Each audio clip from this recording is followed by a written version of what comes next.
नमस्कार, आप सभी का इस YouTube चैनल पर स्वागत है। मैं Lalita Yadav, assistant professor geography. पृथ्वी की उत्पत्ति से संबंधित जो सिद्धांत हैं, उनमें से एक तारक या अद्वैतवादी मत के बारे में हमने पिछली क्लास में चर्चा की थी। आज हम पृथ्वी की उत्पत्ति से संबंधित जो द्वैतवादी विचारधाराएं हैं, उनको जानेंगे और उनमें से जेम्स जीन्स व जेफरे की ज्वारीय परिकल्पना की विस्तृत परिचर्चा करेंगे।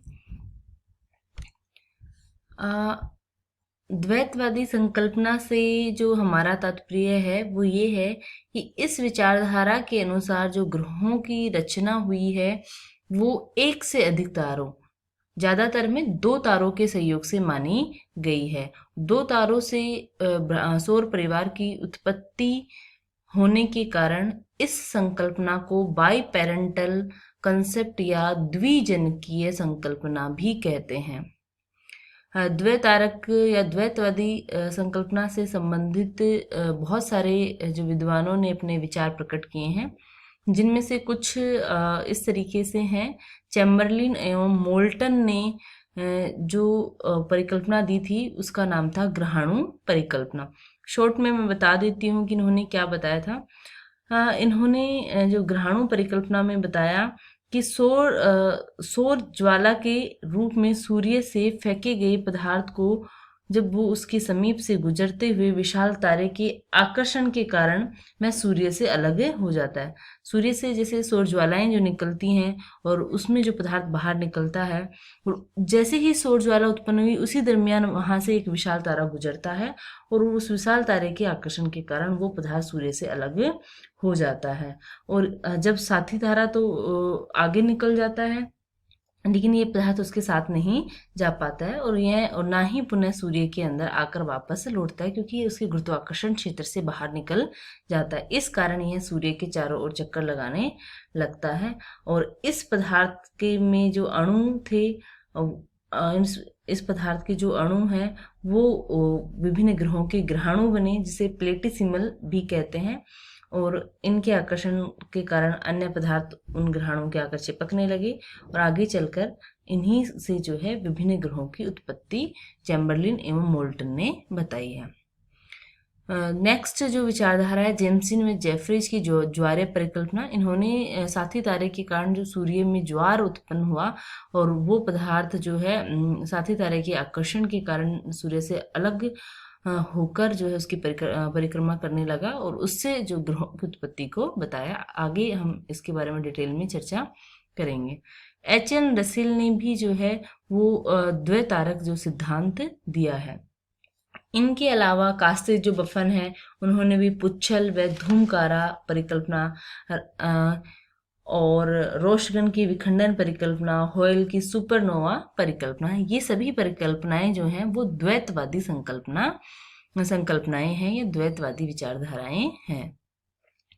अब मैं बात करूं ज्वारीय परिकल्पना की, तो ज्वारीय परिकल्पना के जो प्रतिपादक हैं उन्होंने कुछ तथ्यों या कुछ मान्यताएं मानी या कुछ कल्पित तथ्यों पर वो आधारित है।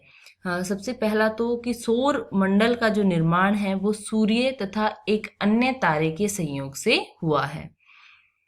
सूर्य व साथी तारे के सहयोग से सौर परिवार की उत्पत्ति को बताया है। दूसरा, सूर्य गैसों का एक बहुत बड़ा गोला जो है उन्होंने माना। सूर्य के साथ ही ब्रह्मांड में जो दूसरा विशालकाय जो तारा था वो उपस्थित था। सूर्य को अपनी जगह जो है स्थिर माना है ज्वारीय परिकल्पना में, और वो इस अपनी जगह पर स्थिर होते हुए अपनी जगह पर ही वह घूम रहा था। लेकिन जो साथी तारा है वो एक पथ के सहारे जो इस तरीके से घूम रहा था कि वह सूर्य के निकट आ रहा था। साथी तारा आकार एवं आयतन में सूर्य की तुलना में विशाल था। सूर्य का आकार छोटा था, साथी तारे का आकार बड़ा था। पास आता हुए तारा जो है उसकी ज्वारीय शक्ति का जो प्रभाव है वो सूर्य के बाह्य भाग पर पड़ा। तो ये कुछ कल्पित तथ्य हैं या मान्यताएं हैं जो जिन पर ज्वारीय परिकल्पना आधारित है। अब बात करूं कि जो ज्वारीय परिकल्पना है इसका सबसे पहले प्रतिपादन जो है वो जेम्स जीन्स ने किया था। ये ब्रिटिश खगोल विज्ञानी थे। इन्होंने 1919 के अंदर जो है ज्वारीय परिकल्पना का प्रतिपादन किया। आगे चलकर जेफरे ने इसमें संशोधन किया है, इसलिए इसे जेम्स जीन्स व जेफरे की ज्वारीय परिकल्पना के नाम से जाना जाता है। अब जीन्स ने जो है बताया कि साथी तारा निरंतर एक पथ के सहारे अपने मार्ग में वह सूर्य की ओर आगे बढ़ रहा था, जिस कारण जो है साथी तारे के आकर्षण की वजह से सूर्य के बाहरी भाग पर ज्वार उत्पन्न होता है। ये ज्वार ठीक उसी प्रकार है जिस प्रकार वर्तमान में चंद्रमा के निकट जब चंद्रमा पृथ्वी के निकट आता है परिक्रमा करते हुए और उसके गुरुत्वाकर्षण के कारण महासागरों में जो ज्वार उत्पन्न होता है, सेम वैसी ही प्रक्रिया जो है साथी तारे के आकर्षण की वजह से सूर्य के बाह्य भाग पर होती है। जैसे जैसे विशालकाय तारा सूर्य के पास आता गया, वैसे वैसे उसकी आकर्षण शक्ति बढ़ती गई और जो है जब वह साथी तारा जो है सूर्य की निकटतम दूरी पर आया तो उसकी आकर्षण शक्ति अधिकतम थी और उस अधिक आकर्षण शक्ति की वजह से सूर्य से हजारों किलोमीटर लंबा सिगार के आकार का जो ज्वार है वो सूर्य के बाह्य भाग पर उठा। सिगार के आकार वाले जो बाह्य भाग है उसको जेम्स जीन्स ने फिलामेंट कहा है। सिगार नुमा जो आकृति उत्पन्न हुई उसे उन्होंने फिलामेंट कहा। सिगार नुमा आकृति होती, किनारों की ओर से पतला तथा बीच का भाग उसमें मोटा होता है। सूर्य के निकटतम दूरी पहुंचने के कारण तारे की जो अधिकतम आकर्षण शक्ति के प्रभाव की वजह से ये फिलामेंट सूर्य से हटकर साथी तारे की ओर अग्रसर होता है। लेकिन जो साथी तारा है वो सूर्य के मार्ग पर नहीं था, वो अपने मार्ग पर आगे बढ़ रहा था और वो अपने मार्ग पर आगे बढ़ता हुआ सूर्य से दूर निकल जाता है। इस कारण जो फिलामेंट है वो साथी तारे के साथ आगे नहीं जा पाया, ना ही उसके साथ नहीं जा सका और वह वापस सूर्य में भी नहीं आकर मिल सका, क्योंकि सूर्य के वो गुरुत्वाकर्षण क्षेत्र से बाहर हो गया था। तो ये जो पदार्थ है, ये फिलामेंट नुमा जो पदार्थ है, ये सूर्य की क्या करने लगा, परिक्रमा करने लगा, सूर्य के चारों ओर परिभ्रमण करने लगा। अब यही है कि ये सवाल भी दिमाग में आता है कि जैसे तारा आगे बढ़ गया तो फिलामेंट वापस सूर्य के पास पुनः आना चाहिए, लेकिन ये इसलिए नहीं आ पाया क्योंकि वो उसके गुरुत्वाकर्षण क्षेत्र से बाहर चला गया था और इस वजह से वो सूर्य के चारों ओर चक्कर लगाने लगा। अब कुछ समय के पश्चात जो साथी तारा इतना दूर चला गया, उसके बाद कोई भी वायव्य भाग या कोई फिलामेंट सूर्य से अलग नहीं हो सका। आगे चलकर सूर्य से जो निकला हुआ ज्वारीय पदार्थ है वो सिगार के आकार में अधिक लंबा हो गया। सूर्य के आकर्षण की वजह से वो अधिक लंबा हो गया, जिससे मध्य भाग मोटा और किनारों वाला जो भाग है वो पतला हो गया। किनारों का पतला होने का जो मुख्य कारण है, एक तरफ तो साथी तारे का आकर्षण था, दूसरी तरफ सूर्य का आकर्षण था। इनकी वजह से किनारे वाले भाग पतले हो गए और जो बीच वाला भाग है वो मोटा हो गया।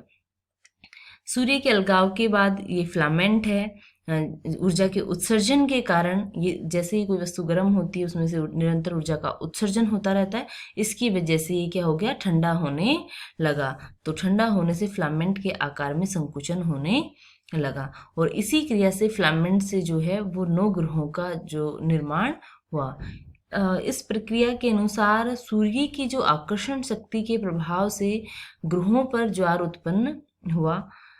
अब साथी तारे के आकर्षण की वजह से तो सूर्य पे ज्वार उत्पन्न हुआ और ग्रहों पर जो है सूर्य की आकर्षण शक्ति की वजह से ज्वार उत्पन्न हुआ और उससे कुछ पदार्थ अलग हुआ और उनके घनीभवन से जो है उपग्रहों का निर्माण हुआ। सेम इसी प्रोसेस से, जैसे सूर्य से फिलामेंट अलग हुआ, फिर उसके घनीभवन से ग्रह बने और ग्रहों पर सूर्य के आकर्षण की वजह से उन पर ज्वार उत्पन्न हुए और उनसे उनके घनीभवन से जो है उपग्रहों का निर्माण हुआ। जब तक ग्रहों से निकले ज्वारीय पदार्थ बड़े आकार वाले थे तथा उनकी केंद्रीय आकर्षण शक्ति जो है अधिक थी, तब तक उनसे उपग्रह बनते गए। परंतु जिन ग्रहों का जो आकार छोटा था, उनकी केंद्रीय आकर्षण शक्ति कम थी या वो इतनी कम थी कि उनसे उपग्रहों की रचना ही नहीं हो पाई।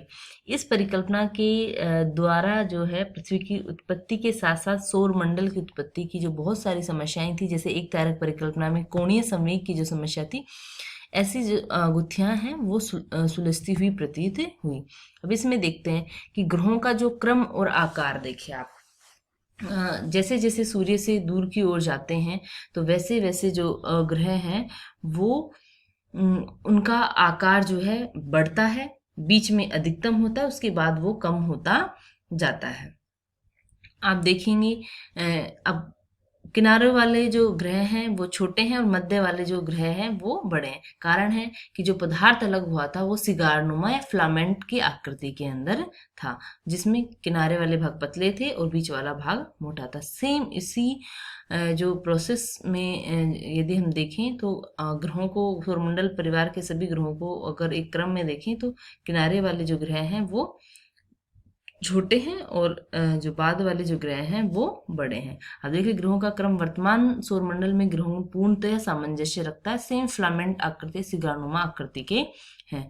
सूर्य की ओर से प्रारंभ करने पर बुध सबसे पहला ग्रह जो कि सबसे छोटा है। उसके बाद शुक्र, पृथ्वी, मंगल आदि अन्य बड़े ग्रह आते हैं। बृहस्पति सबसे बड़े आकार का है। फिर उसके बाद पुनः ग्रहों का आकार छोटा होता जाता है। उपग्रहों का क्रम देख लीजिए कि जिन ग्रहों का आकार छोटा था उनका केंद्रीय आकर्षण शक्ति कम थी। वो उनसे जो है ज्वारीय परिकल्पना के अनुसार जो बड़े ग्रह ब्रह्मांड में अधिक समय तक गैसीय अवस्था में रहे, क्योंकि अधिक विशालता के कारण उनको ठंडा होने में ज़्यादा समय लगा। इस कारण बड़े ग्रह से उपग्रहों की जो संख्या है वो भी ज़्यादा है। जो छोटे आकार वाले ग्रह थे या वो कम समय के लिए गैसीय अवस्था में रहे, इसलिए उन पे ज्वार उत्पन्न नहीं हो पाए, इसलिए उनके उपग्रहों का अभाव है। मध्यम आकार वाले जो ग्रहों में के उपग्रहों की जो संख्या है वो कम है। इस तरीके से जो शनि और बृहस्पति जो सबसे बड़े ग्रह थे उनके जो उपग्रहों की जो संख्या है वो सबसे ज़्यादा है। और सबसे छोटे बुध और शुक्र जो है पास भी हैं, लेकिन ये छोटे होने के कारण इनके कोई भी उपग्रह नहीं है।